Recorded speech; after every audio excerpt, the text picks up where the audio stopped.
وكبره تكبيرا اللهم صل على محمد وآل محمد والصلاة والسلام والتحية والإكرام على النبي الأمي أرسله بالحق بشيرا ونذيرا وداعيا إلى الله بإذنه وسراجا منيرا سيدنا ومولانا أبي القاسم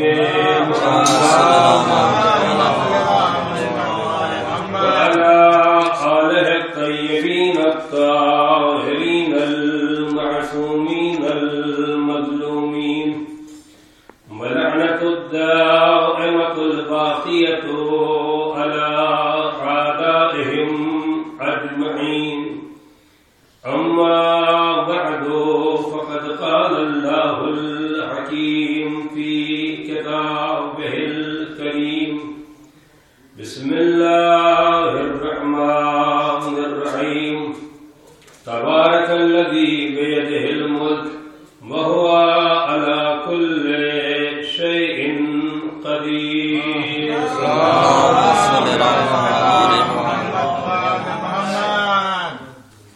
پاک و پاکیزہ ہے وہ ذات جس کے قبضہ اختیار میں یہ کائنات ہے بہو علی کل شیء قدیر و خدا وہ ہے جو ہر شے پر قادر ہے الذی خلق الموت والحیات وہ خدا وہ ہے جس نے موت و حیات کو پیدا کیا لیبلوکم ایکم احسن عملا تاکہ تم کو آزمایا جا سکے کہ تم میں کون ہے جو بہترین عمل انجام دینے والا ہے اللہ محترم اس نازک موسم میں جہاں ہر انسان کو اپنی زندگی بچانا اپنی جان بچانا خدا نہ کردہ کسی مصیبت اور پریشانی میں گرفتار ہونے سے محفوظ رکھنا ہر انسان کی ذمہ داری ہے لیکن ہمارے عقائد کی بنیاد پر جب کوئی چاہنے والا فرش ادائے سرکار سید الشہداء پر جانے کے واسطے آمادہ ہوتا ہے تو معصومین علیہ السلام ہمارے جان مال عزت و آبرو کا تحفظ کرتے ہیں اسی عقیدے کی بنیاد پر ایسے نازک ماحول میں اور ایسے نازک حالات میں ہر چاہنے والا اپنے بستر کو اپنے عیش و آرام کو اپنی سہولتوں کو ترک کر کے فرش ادا پر اس لیے آ کر بیٹھ جاتا ہے کہ جن کا تذکرہ ہو رہا ہے جن مسائل و آلام کو انہوں نے برداشت کیا ہے اس کے مقابل میں اس کی کوئی قدر و منزلت نہیں. قرآن مجید کی جس آیت کریمہ کا انتخاب کیا ہے جس پہ پروردگار عالم اس کائنات کو اپنا ملک قرار دے رہا ہے اور وہ پروردگار وہ ہے جو ہر طریقے سے صاحب اختیار ہے. اللہ کی قدرت اور انسانوں کی قدرت میں زمین و آسمان کا فرق پایا جاتا ہے. بس اوقات ہمیں اور آپ کو یہ خیال پیدا ہوتا ہے کہ ہم بھی صاحب اختیار ہیں ہم بھی مالک ہیں ہمارے دفتر میں اور ہمارے رجسٹر میں اور ہمارے ریکارڈ میں نہ جانے کتنے بیگھہ زمین لکھی ہوئی ہے نہ جانے کتنے مکانات لکھے ہوئے ہیں نہ جانے کتنے درخت لکھے ہوئے ہیں نہ جانے کتنی چیزوں کے ہم مالک ہیں لیکن ہماری ملکیت تنہا ملکیت اعتباری ہے واقعی ملکیت نہیں. اگر اعتبار کر لیا جائے تو مالک ہیں اور اگر اعتبار نہ کیا جائے تو ہماری ملکیت میں ذرہ برابر نہ کوئی فرق ہونے والا ہے نہ اضافہ ہونے والا ہے نہ کمی ہونے والی ہے. یہ وجہ ہے کہ ہمارا اپنی روزمرہ کی زندگی میں ان باتوں کا مشاہدہ کرتے رہتے ہیں کہ مکان ایک ہوتا ہے اور اس کی رجسٹری کئی آدمیوں کے پاس ہوتی ہے. انہوں نے بھی رجسٹری کرا رکھی ہے، انہوں نے بھی کرا رکھی ہے، انہوں نے بھی کرا رکھی ہے. جو قبضہ لینے کی باری آتی ہے تو یہ تینوں چاروں دعوے دار ایک مقام پر کھڑے ہو کر کے ایک مکان پر قبضہ کرنے کے بعد سے اپنی اپنی طاقت کا استعمال کرتے ہیں، اور جو طاقتور ثابت ہو جاتا ہے وہ اس مکان پر قابض ہو جاتا ہے. لیکن پروردگار عالم کی ملکت نعوذ باللہ ایسی نہیں ہے کہ کائنات اللہ کی ہے، اللہ کے مقابل میں دو چار اور مالک پیدا ہو گئے.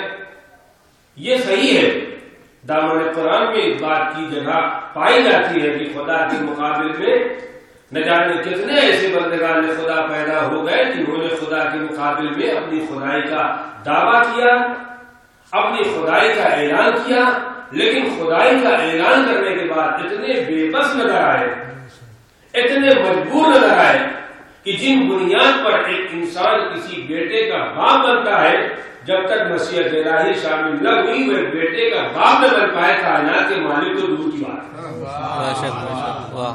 کائنات کا مالک بن جانا یہاں پہ خالقوں کو ملتا ہے کہ جب ایک صاحب کے سامنے اللہ کی وعدہ کردہ جنت کا تذکرہ ہوا کہ جنت اللہ نیک بندوں کو عطا کرے گا جو کار خیر کریں گے، جو اچھے اعمال انجام دیں گے، انشاءاللہ ان کو پروردگار عالم جنت دے گا. اور جنت کی خصوصیات قرآن و احادیث کی روشنی میں جو بیان کی گئی تھی ان تمام خصوصیات کو مد نظر رکھنے کے بعد انہیں یہ شوق پیدا ہوا کہ کیا ضرورت ہے کہ ہم اس اللہ کی جنت کا انتظار کریں کہ پتہ نہیں کب مریں گے اور کب قیامت آئے گی اور کب ہمیں جنت میں جانا نصیب ہوگا، پتہ نہیں جانا نصیب ہوگا بھی یا جانا نصیب نہ ہوگا. لہذا ایسا کیوں نہ کیا جائے کہ جنت یہی پر بنا دیا جائے اور اس کے مالک و مختار ہم بن جائیں. ہم جسے چاہیں جنت میں داخلے کی اجازت دیں اور جسے نہ چاہیں وہ جنت میں داخلے کی اجازت نہ پائے اور جنت میں جانے سے محروم رہ جائے. اب ایسے ایسے خبتی ذہن انسانوں کا کوئی علاج نہیں ہو سکتا ہے جو خدا کے مقابل میں اپنی حیثیت کو سمجھنے لگے اور خدا کے مقابل میں اپنی قدرت کو سمجھنے لگے. گویا اگر قدرت مسکرا رہی ہے کہ ہمارے مقابل میں تمہیں اگر شوق پیدا ہوا ہے تو تم بھی بنا کے دیکھو. ہمارے مقابل میں اگر جنت بانٹنے کا شوق تمہیں پیدا ہوا ہے تو تم بھی بناؤ.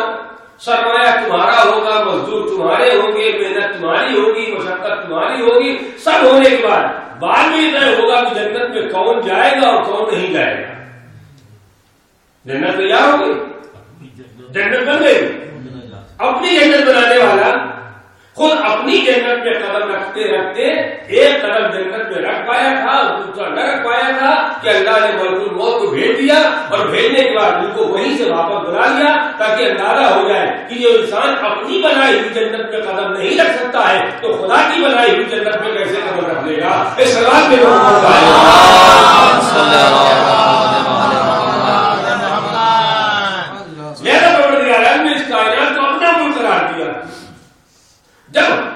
ہمارے بچوں کے سامنے اس آیت کریمہ کا ترجمہ پیش کیا جاتا ہے کہ تبارک الذی بیدہ الملک، پاک و پاکیزہ ہے وہ ذات جس کے قبضہ اختیار میں یہ ملک ہے. تو ہمارے ذہن میں فوراً یہ خیال پیدا ہوتا ہے کہ جس طریقے سے ہمارے گلوبل میں، جس طریقے سے ہمارے نقشے میں ملکوں کی تعداد کبھی 150 تھی، کبھی 160 ہو گئی، کبھی اور آگے بڑھتی رہی اور کچھ پتہ نہیں ہے کہ کب کتنی بڑھ جائے اور کتنی گھٹ جائے. اس لیے آج کی دنیا کی بڑی طاقتوں کا ایک المیہ یہ ہے کہ یہ بڑی طاقتیں ہمیشہ مظلوم عوام کے اوپر حکومت کرنا چاہتی ہے اور جب تک یہ مظلوم حاکم ان کے بتائے ہوئے راستے پر، ان کے بتائے ہوئے اشارے پر زندگی بسر کرتا ہے تب تک ملک ایک کہتا ہے. اور جیسے ہی اس کو ایک خیال پیدا ہوا کہ ہم بھی صاحب اختیار ہے، ہمارے پاس بھی قدرت ہے، ہمارے پاس بھی طاقت ہے، ہمارے پاس بھی اسلحہ ہے، ہمارے پاس بھی سپاہی ہے، لہذا یہ بڑی طاقتیں ان کے مقابل میں دوسرے لوگوں کو آمادہ کر کے کھڑا کر دیتی ہیں اور کھڑے کرنے کے بعد کچھ دن ہنگامہ ہوگا، کچھ دن مار کاٹ ہوگی، کچھ دن قتل و قتال ہوگا، جدال ہوگا اور اس کے بعد ایک دنوں کو الگ کر کے دوسرا کو تیار کر دیا جائے گا. لہذا اس کا بھی کوئی پتہ نہیں ہے کب کتنے ملک ہیں اور کتنے ملک رہیں گے اور کتنے بڑھتے جائیں گے اور کتنے گھٹتے جائیں گے. جب ہمارے سامنے بیان کیا گیا کائنات اللہ کا ملک ہے تو ہم نے سوچا جیسے روئے زمین پر 160 ملک مسلط ہے تو یہ بھی ملک ہے. کیا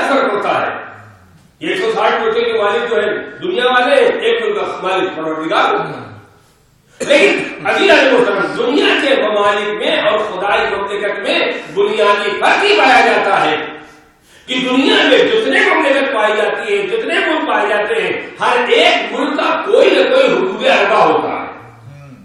یہاں سے شروع ہوگا، یہاں پر جا کر ختم ہو جائے گا، وہاں سے شروع ہوگا، اس کے بعد ختم ہو جائے گا، اور آگے بڑھے گا تیسرا ملک، اس کے بعد چوتھا ملک، یہاں تک کہ آگے بڑھتے چلے جائیں اور ملکوں کی سرحدیں آگے بڑھتی جائیں گے اور ملکوں کا نام تبدیل ہوتا چلا جائے گا.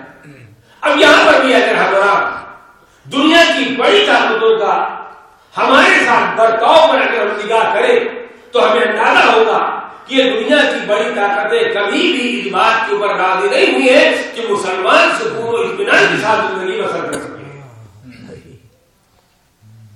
ہمارے ملک کو بانٹنے کے بعد پاکستان بنا لیا، بنگلہ دیش بنا لیا اور لگے ہوئے ہیں کہ چار اور ملک بن جائے.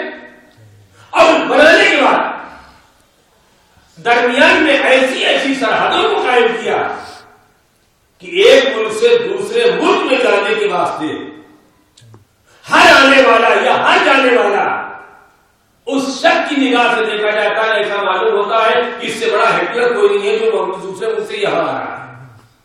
اتنی تلاشی، اتنی تحقیقات، آپ ویزے کی درخواست آج دیجیے تو 3 مہینے 4 مہینے کے بعد طے ہوگا کہ آپ وہاں جانے کے لائق ہیں یا جانے کے لائق نہیں ہیں. ہم اپنے ملک میں سب سے زیادہ شریف، جب دوسرے ملک میں جانے کی باری آئے تو معلوم ہم سے بڑا آتنکوادی کوئی نہیں. ہم سب سے بڑے بدماش ہم ہو گئے، سب سے بڑے دہشت گرد ہم ہو گئے. کیوں؟ ادھر دنیا کی بڑی طاقتوں کے سربراہوں نے ان کو جو نسخہ بتا رکھا ہے وہ نسخہ یہی ہے کہ مسلمانوں سے زیادہ خدا نہ کرنا بدکردار کوئی نہیں ہوتا، ان سے بڑا دہشت گرد کوئی نہیں ہوتا، ان سے بڑا شریف کوئی نہیں ہوتا، لہذا یہ وہاں نہیں جانے پائے. یہ ہمارے اس خطے کا حال ہے.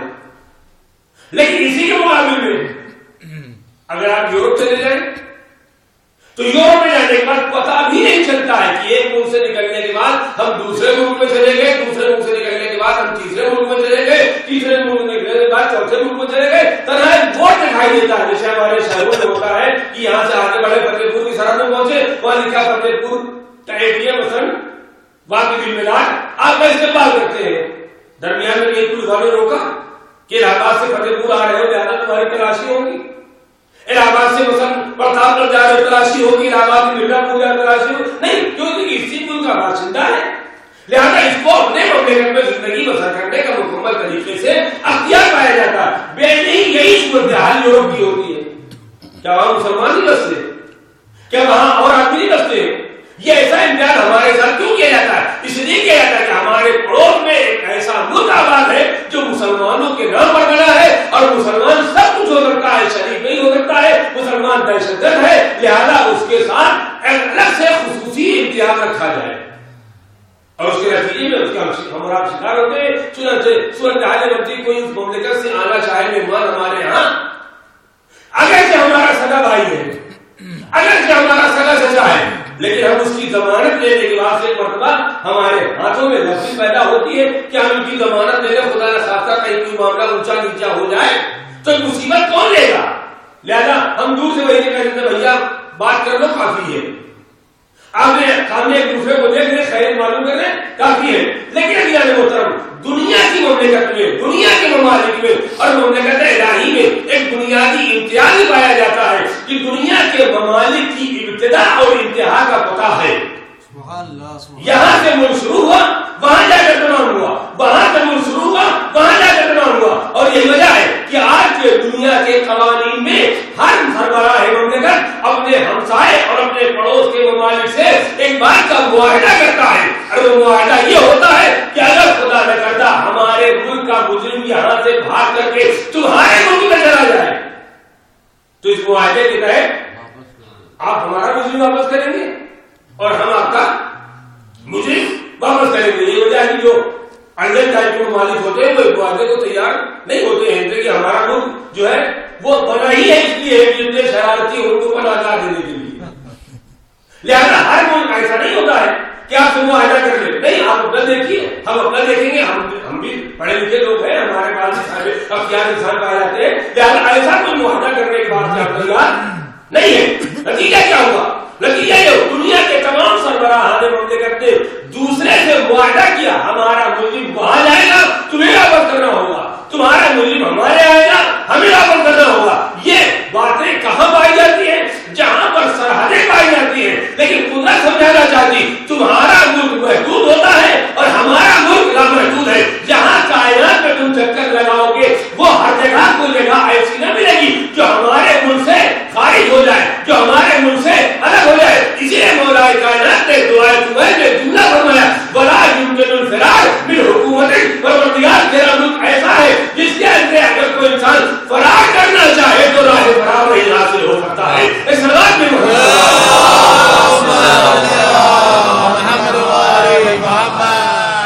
یہی سے آپ کہتے پروردگار کا اندازہ لگائیں, اللہ کی کرم کا اندازہ لگائیں. پروردگار عالم کا نظام یہ ہے کہ اللہ عمل خیر کرنے والے کے بندے کو جزا فوراً دیتا ہے. لیکن اگر کوئی انسان گناہ کرتا ہے, کسی انسان کے قلب میں لفظ پیدا ہو گئی, خطا کار ہو گیا, تو جیسے جزا دیتا ہے ویسے سزا نہیں دیتا. جزا آج آپ نے خیر کیا, مجلس میں آ کر بیٹھے ہوئے ہیں, جزا اللہ کی بارگاہ میں رکھی جا رہی ہے. لیکن اگر بیٹھے بیٹھے کسی انسان کے ذہن میں نعوذ باللہ کوئی فسوق پیدا ہو جائے کہ آج مجلس میں آئے ہیں, یہاں سے جاتے جاتے ڈھونڈیں گے اچھا جوتا جو ملے گا لیکن چلے جائیں گے, اللہ اس کا سزا فوراً نہیں دیتا. اللہ ہر نیک عمل کی جزا فوراً دیتا ہے, لیکن برے عمل کی سزا اللہ فوراً نہیں دیتا ہے. تو کسی نے مولا کائنات کا پروردگار عالم کو یہ نظام کہ اللہ جزا فوراً دے دیتا ہے اور اللہ سزا دینے میں تاخیر کرتا ہے. ایسا کیوں ہے؟ معصوم نے بڑھ کر آواز دیا, سزا میں جلدی وہ کرتا ہے جس کا خطرہ یہ پیدا ہوتا ہے کہ مجرم ہماری سرحدوں سے بھاگ جائے گا. سزا دینے میں جلدی وہ کرتا ہے کہ کہیں ہمارے قبضے سے نکل نہ جائے, کہیں بھاگ نہ جائے, کہیں فنا ہو جائے, کہیں اور نہ چلا جائے, وہ سزا میں جلدی کرتا ہے. پروردگار کو اس بات کا خوف نہیں ہے کہ بھاگ کر کہیں چلا جائے گا. جاؤ گے تو کہاں جاؤ گے؟ زمین میں رہو گے اللہ کا ملک ہے, آسمان میں رہو گے اللہ کا ملک ہے, دریا میں رہو گے اللہ کا ملک, جہاں رہو گے ملک پروردگار میں رہو گے. اور جب اللہ سزا دینا چاہے گا تو کوئی اتفاق کرنے والا نہ ملے گا. اس سلام میں محمد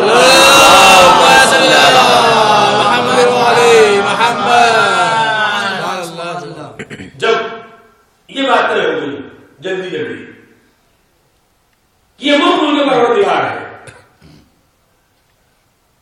یہ کائنات اللہ کی ہے, تو اتنا تو ہم نے اور آپ نے بھی دیکھا ہے اور اتنی سمجھ بہرحال ہر آدمی کے پاس پائی جاتی ہے کہ جس کا ملک ہوتا ہے, ملک تو بڑی بات ہے, نہ ہمارے اختیار میں ہے نہ آپ کے اختیار میں ہے, نہ اس کا نظام طے کرنا ہمارے اختیارات میں, لیکن جو چیزیں ہمارے اختیارات میں ہیں, مثلا ایک گھر ہے, ایک کارخانہ ہے, ایک دکان ہے, کوئی انجمن ہے, کوئی ادارہ ہے, ہم نے بنایا.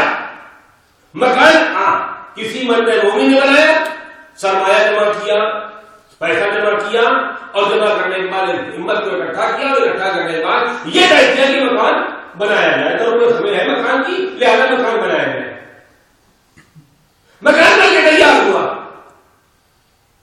کسی عالم دین کو اس لیے بلایا گیا کہ آپ کہ آ جانے سے گویا گھر میں برکت ہوگی, آپ آ جائیں گے حدیث کتاب پڑھ دیں گے, آپ آ جائیں گے گھر ہو جائے گی, آپ آ جائیں گے فاتحہ ہو جائے گا, آپ کے دوپہر میں گھر میں برکتیں آ جائیں گی, ذکر فضائل مسائل آل محمد ہو جائے گا, اس کا بھی ثواب ہمیں مل جائے گا. لہذا ہم نے کسی عالم دین کو دعوت دے دیا, دعوت دیا, وقت کو یہ ہو گیا, فلاں تاریخ کو یہ کار خیر ہونے والا ہے.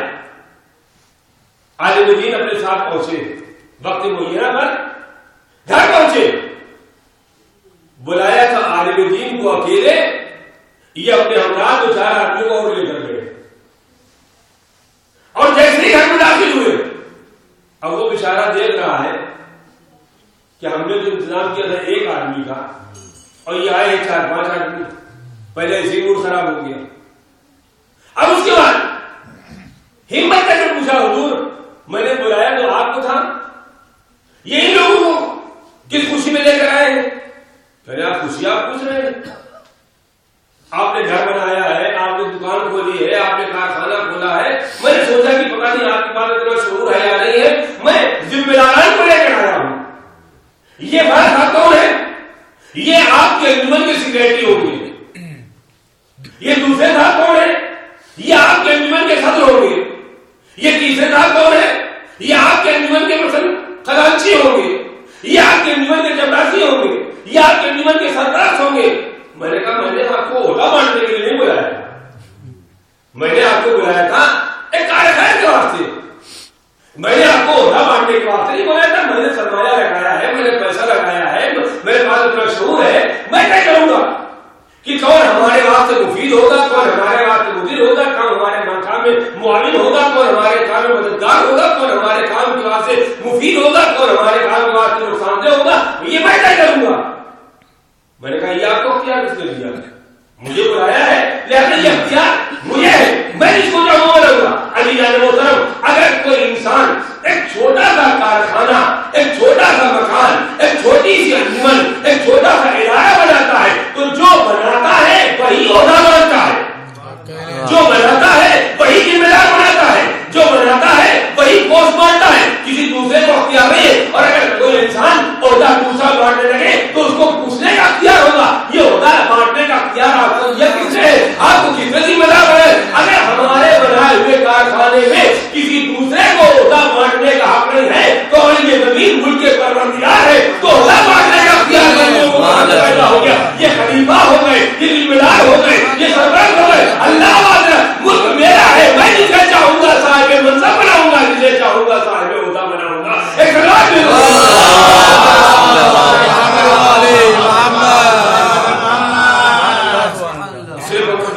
کائنات بنانے کے بعد پہلا آدمی جو روئے زمین پر بھیجا اسے ذمہ دار بنا کر دیا تاکہ ایک لمحے کے واسطے کوئی انسان یہ نہ کہنے پائے کہ ہم کو تو چانس مل گیا. کوئی ذمہ دار نہیں تھا, کوئی صاحب منصب نہیں تھا, لہذا مجھے موقع مل گیا. اللہ نے آباد دیا. یہ ملک میرا ملک ہے, یہ کائنات میری کائنات ہے. لہذا میں جسے چاہوں گا ذمہ دار بناؤں گا, جسے چاہوں گا صاحب منصب بناؤں گا. یہ وجہ ہے کہ پروردگار عالم نے پیغمبر کے آتے آتے 1,23,999 انبیاء و مرسلین کو بھیجنے کے بعد جب آخری نمائندہ پیغمبر کی صورت میں بھیجا تو یہ آباد دیا کہ سلسلے نبوت تو یہاں پر تمام ہو رہا ہے. لیکن سلسلے نبوت کے تمام ہونے کا مطلب یہ ہے کہ ہمارا ذمہ دار ختم ہو گیا, ہمارے منصبدار ختم ہو گئے, ہمارے عہدیدار ختم ہو گئے. ہم نے اس منصب کو قیامت تک کے واسطے بچا کر رکھا ہے اور جب منصب قیامت تک رہے گا تو منصب کا منصبدار بھی قیامت تک رہے گا. ایک لمحے کے واسطے اس کائنات کو اپنے صاحبان منصب سے خالی نہ رکھوں گا. اور اگر ایک لمحے کے واسطے انسان دنیا منصبدار کے بغیر زندگی بسر کر لے تو زندگی میں کائنات میں ایک قرآن برپا ہو جائے گا. اور اللہ یہ نہیں چاہتا کہ زندگی میں کسی طریقے کا انقلاب پیدا ہونے پائے. یہ دنیا والے ہیں جو خود سے فیصلہ کرتے قیامت کب آئے گی. یہ ہم لوگ ہیں کہ 3 دن پہلے ڈیٹ ایکسپائر ہو گئی. اعلان ہوا کہ 2012 میں آخر آتے آتے قیامت آ جائے گی. اور ہر آدمی پریشان کہ اگر قیامت آ گئی تو کیا ہوگا. یہ پریشان وہ ہو جن کا کوئی سرپرست نہیں, پریشان وہ ہو جن کا کوئی قائد نہیں ہے, پریشان وہ ہو جن کا کوئی امام نہیں ہے, پریشان وہ ہو جن کا کوئی ہادی نہیں ہے. ہماری نگاہ میں اگر امام کا وجود قابل احترام ہے تو پیغمبر نے اعلان فرمایا ہے کہ اللہ روز قیامت میں اگر ایک دن بھی باقی رہ جائے گا تو اس کو اتنا پورا نہیں کرے گا کہ جب تک ہمارا آخری حجت ہوئے زمین پر نہ آ جائے گا قیامت آنے والی ہے. ہم تو قیامت کا استقبال کریں, قیامت آئے گی تو ہمارا امام خود بخود منظر عام پر آ جائے گا.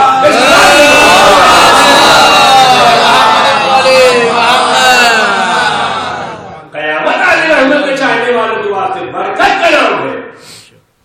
قیامت آنے محمد کے چاہنے والوں کے واسطے رحمت کا نام ہے. قیامت ہوگی کسی اور کے واسطے, اور اس سے بہتر برکت کیا ہوگی, اس سے زیادہ رحمت کیا ہوگی. کسی قیامت کے طفیل میں ہم اپنے امام کی زیارت کر لیں گے. عام حالات میں دنیا کی نگاہوں میں موت ایک مصیبت کا نام ہے، موت ایک پریشانی کا نام ہے، موت ایک بلا کا نام ہے، لیکن جو آل محمد کا چاہنے والا ہے اس کے بعد موت نہ پریشانی کا نام ہے، نہ مصیبت کا نام ہے، نہ وبا کا نام ہے. کیوں؟ علی آواز دے رہے ہیں، یا حارث و حمد علی میں یہ مجھے اے حارث حمد علی یاد رکھو میرا چاہنے والا جو مرتا ہے وہ پہلے مجھے دیکھتا ہے بعد میں مرتا ہے. یہ موت جو ہمارے دروازے پر ہمارے سراہنے آ کھڑی ہو جاتی ہے، یہ موت بھاگ جاتی ہے. مرنے والا پہلے علی ابن ابی طالب کے چہرے پر نگاہ کرتا ہے، اور جہاں علی کے چہرے کی زیارت نصیب ہو جائے اس موت کو خبردار برا نہیں کہا جا سکتا ہے.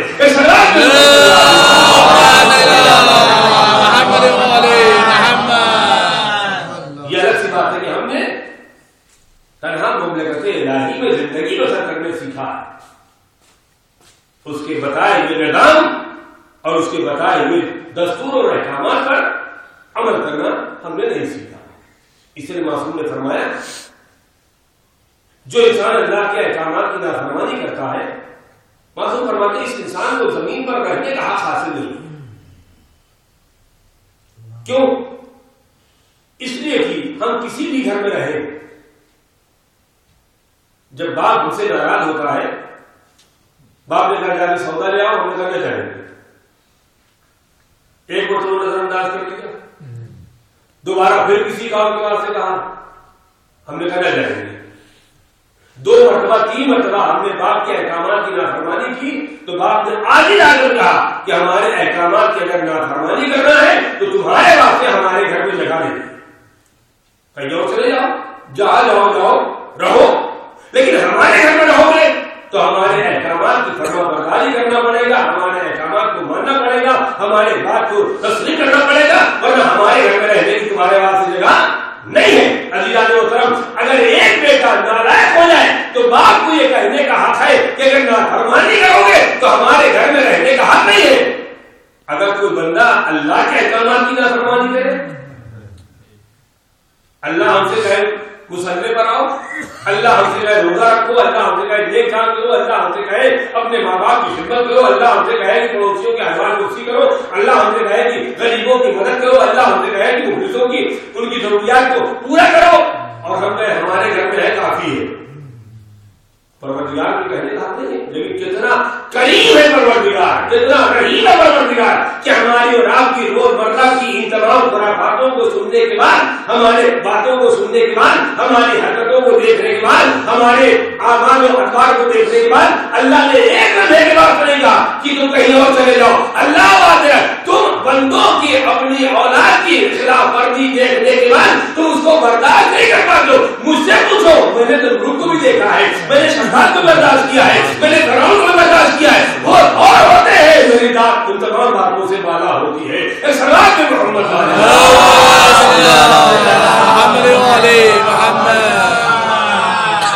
عزیزان محترم، مملکت اسلامی میں، مملکت الہی میں رہنے کے بعد اتنا لحاظ اور اتنا خیال بہرحال ہمیں اور آپ کو کرنا چاہیے.